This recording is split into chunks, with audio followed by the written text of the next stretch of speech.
All right. Hi, guys. Welcome to Warrior Wild. And today it's just another update on my personal journey. Um, I am, like promised, I have a lot of different content videos in the works. I'm just trying to get them ready for liftoff, I guess.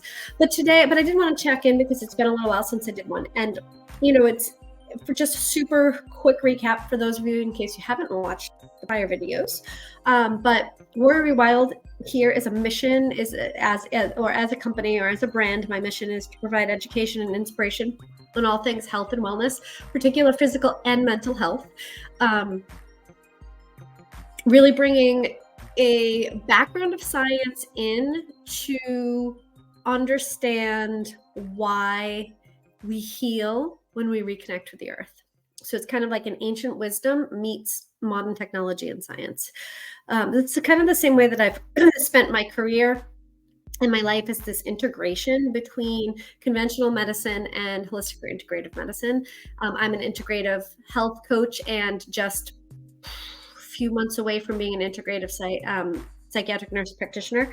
And during my time at school, over the last couple of months, in the last year in particular, the combination of working at a new emergency room that it was newer for me, in addition to the workload at school and being a single mother running a household, excuse me, there was some mix of all that caused me to have an absolute breakdown of my health and my wellness. Leading up to this, I was in the best health of my life. Going into school, I was the best health, my best mental health, my best physical health. I really was excited about diving in and understanding this. My personal drive in life is to understand truly how we make the human being optimized and live the best, healthiest life.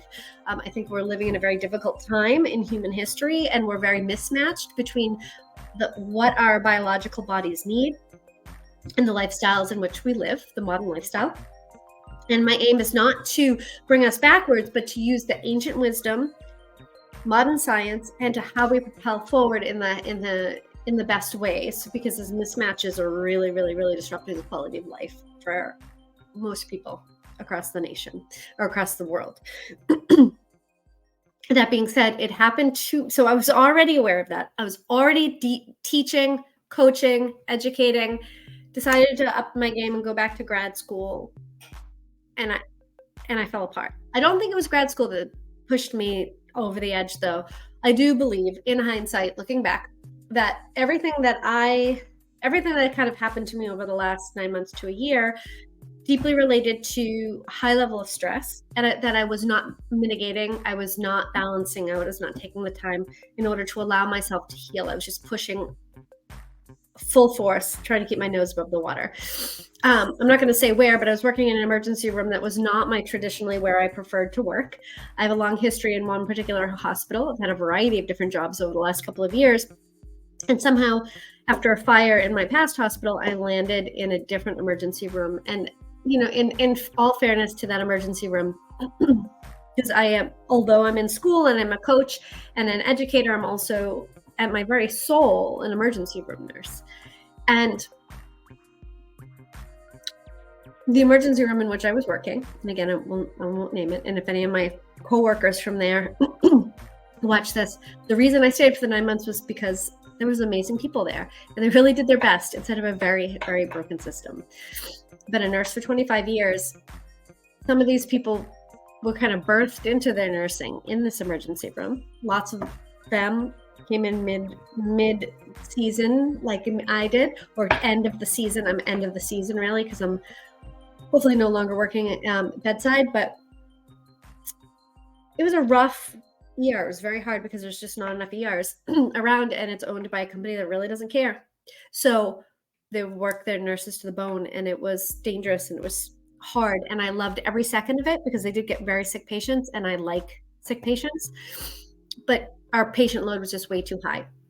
And I think it was really my soul that took the stress, because it wasn't necessarily even the workload, but I had to let Nana maybe not get changed quick enough because George over here is trying to die. So I'm in my trauma room, but I have 6 or 7 other patients that need to be changed. They need to be fed. They need to be cared for. They need to be checked on. And you just can't do the level of nursing. And to me, I always go back to, I took an oath on the stage in my little white outfit 25 years ago, and Florence Nightingale would have a nervous breakdown if she saw the level of nursing that's occurring, I think, across the nation in hospitals everywhere, because we're in a crisis.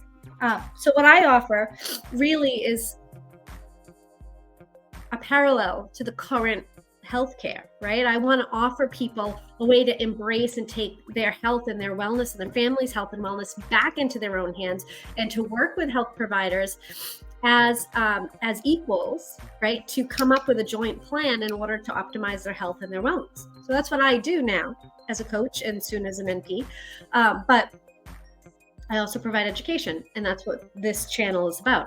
However, today is about working in that emergency room, on top of not being able to then decompress and de-stress because I was in school and also taking care of a house and trying to be somewhat of a mom to my grown children, and keep my relationships in my life. And, it's just all of a sudden it was too much. And I just hit a wall like I have never hit in my life. I had all sorts of weird physiological and emotional symptoms and changes that were just not me. Like part of the reason was that I shifted my 312s to 3 a.m. And mid-crisis, when the acute crisis, one of my very best friends, who I've been very good friends with for 30 years, said to me, I've known you a long time and you've gone through a lot of things. And he said, and the only time that you turn into a raging lunatic is when you try to work shifts that are in the middle of the night. And I was like, well taken, you're right. So I stopped working my 3 a.m. So I did start to get better, but that 3 a.m. stuff, that breaking my circadian rhythm on top of the stress, really just threw me over the edge. Now I'm finally, a couple of weeks ago, completely out of that emergency room. I have resigned and I am healing, and it is absolutely, I never really had anxiety before. I was having anxiety, I was having insomnia, I was having abdominal pain and bloating, and I was having, I would say I have other things, like I have swelling bilateral in my armpits, and I just have palpitations. I just had all of these really weird kind of grab bag amount of different symptoms. And I think it was not only the breaking of the circadian rhythm, not only was it the stress of this emergency room, not only was it the stress of being in grad school as a grown-up, as a middle-aged woman, but also, and maybe perimenopause is sneaking in and adding into this. Who knows what the intersection of all these things are. Saving grace for me is that I stopped drinking. Not that I still drink, but I stopped using alcohol on a regular basis about a year and a half ago. Now, I had a glass of wine with my grandfather on Christmas. I had a glass of wine at a party in New York City a few weeks ago. Like, I still have alcohol, but it's really not often, and it's not how I relax. And it's not how I end my day. And I think that was a lifesaver for me. But the other thing, and this is important, that I want to kind of toss out to you guys, is that the other thing that I kept doing, I wish I had had a coach, right? I wish I had had somebody in my life. I wish there was 2 of me and I had been my coach on top of myself, because sometimes when you're in the middle of it, you can't see. I had continued to do things, we talk about hermetic practices. So exercise, getting cold dunks, cold showers, going outside in cold exposure, fasting, lower carbohydrate diets. These are things that add stress into your life in a dose-dependent way, so that you then adapt and get healthier. But if your cup is overflowing with stress, be that physical, emotional, whatever stress that is, because the body is really anticipating, thinks you're getting eaten. When you're stressed, you think you're getting eaten by a tiger, right? We have this ancient, ancestral, beautiful stress response inside of us to keep us alive, because essentially the human body is completely wired for survival. You're going to remember that. And what we should do is we should fight the tiger, run away from the tiger, hide from the tiger, whatever it is, and then recover. And in today's society, we're kind of always fighting a tiger, right? There's always something to do. There's always another crisis. There's always another email. And I had always been, up until this past year, really good at mitigating that, making sure I took time to get out into the mountains, to go hiking, to go camping, to go jump in a stream, right? To go meditate, to go do yoga, to go have a cup of tea and sit and not do anything outside. Like, for me, that's always been really, really important. Downtime is really, really important for me. I lost all downtime, right? And I hit a wall that I can't even, because I kept doing also, this was my point, is that there are a time and a place for hard exercise, jumping in 30-degree water, and fasting. Beautiful, wonderful, amazing things that are necessary to optimize your life. They probably weren't the best things for me to be doing when I was getting up at 2:00 in the morning to go into an emergency room that's on fire for 12 hours, and usually more, because you never left on time. So it was never, your 12-hour shifts were usually 13 or 14 plus hours. Sometimes you just have to stay, because how do you leave your coworkers when there should be 19 nurses and there's 10 or 9, So, and I didn't even do that all that often. I probably should have done it more, but I could barely hold on. So in hindsight, I probably should have been doing more restore. Like, I was trying to CrossFit, and I was trying to do cold, and I would fast when I was at on my shifts. And then all of a sudden it was all too much. My stress cup was overflowing, and I was adding in these extra stressors, which do adapt you and make you more able, when you're in a good place, to then be able to deal with stress. But it was like too much in my life. And I just fell off a cliff, and I'm trying to climb up that cliff. I gained 25 pounds. I have all these weird physical things, and how I'm fixing it, because I'm sure I wish I had pulled some labs, and I think I will soon. But I'm sure on a hormonal and an endocrine, I'm definitely deranged in multiple different ways.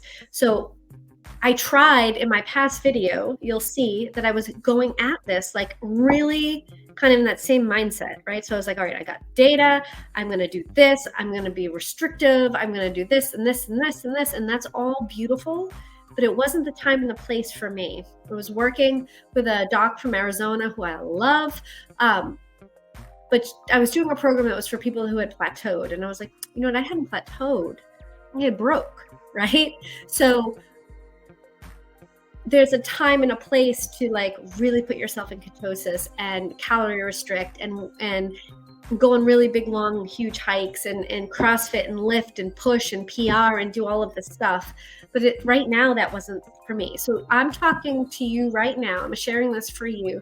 If you're somebody who we're like, just don't eat the refined carbohydrates, and you're like, it's 2:00 in the morning and you're going to lose the battle because there's something inside of you that's like reaching for the cookies, or you're trying to drag yourself to the gym, but you're so exhausted, trying to wake up for sunrise, but you only got 4 hours of sleep and you're exhausted.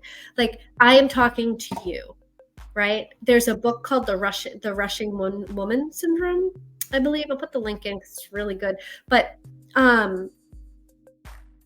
many of us, especially this time of the year, are so burnt out that it's not the time or the place to be doing that. Now, if it is your time and your place to be doing that, there's going to be plenty more videos and all of that, because I love that stuff too, right? I have a tendency to be, if you think about yin or yang or male or female, I have a tendency to really I want to do intense stuff. That's my baseline. I'm an Aries.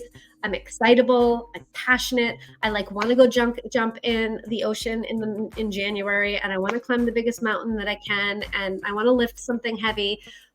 But that's not the phase of life that I am in right now. And if you're with me right now, I want you to take a breath. Like, it's okay. There's different seasons. There's different seasons in nature. There's different seasons in life. And there's different times. There's a time and a place for everything. And we've really, in both healthcare and fitness and health and weight loss and whatever this whole realm is, we've lost that. So 1, there's a time and a place.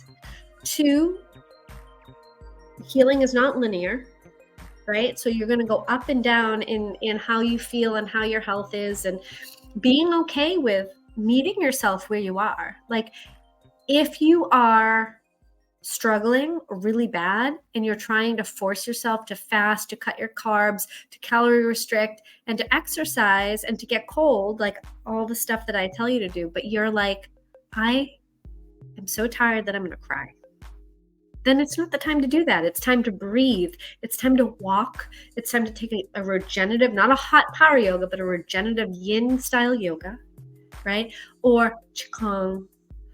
Or maybe you go and get some energy work, go get a massage, go get in a sauna, right? So what I hope to do as I move forward is to do some different videos on different stages that you may be in and how you can meet yourself where you are. Now, this is not a cop-out, right? You can't be in this stage forever. You have to like say, all right, this is where I am. This is what I'm doing to heal. So I'm going to tell you what I'm doing. I'm eating breakfast every single morning. So when I get up in the morning, I try very hard not to look at my phone. I'm going right outside, getting morning light in my retina. I'm getting my feet on the earth so that I can ground. Your feet on the earth also, and again, more detail to come, but it also sets your circadian rhythm via the frequencies that are coming off from both the Schumann resonance and the Carnegie curve. So it shows you the 24-hour cycle and the 365-day cycle. So you're getting that both from the what's coming up and off the earth. So you're not only getting electrons, but you're also getting this energy, this information, and it's not woo. It's actually like I'm just forgetting the actual word, like the geo-electrical flow of where we are, latitude and seasonally. And then you're also getting the photons that are coming directly from the sun in that low-level sun. That's why you really want to get out there early in the morning, as close to sunrise as possible. That low-level sun that comes into the eyes gets captured by your retina, gets taken into your brain, to your suprachiasmatic nucleus in your hypothalamus, and then communicates with every single cell in your body what time it is. And it starts to allow that cortisol to kind of creep up in the natural, because that's when you want more cortisol in the morning. Cortisol's not bad. It's just you want to have the right rhythm. You want your cortisol and your melatonin to be opposite, to co-regulate. So in the morning, your melatonin goes down because you're getting that light in your eyes. You're only going to get that real, like actually how we were evolved to get it, if you're getting outside and getting that light in your eyes. Cortisol starts to come up naturally, melatonin starts to go down, but it starts to stimulate the tryptophan, and tryptophan, serotonin, melatonin pathway ends up setting you up for a plan. So if you get up and it's 7 o'clock in the morning and you go look outside, your body knows that in about 12 to 14, maybe 16 hours from now, you're going to be going to sleep.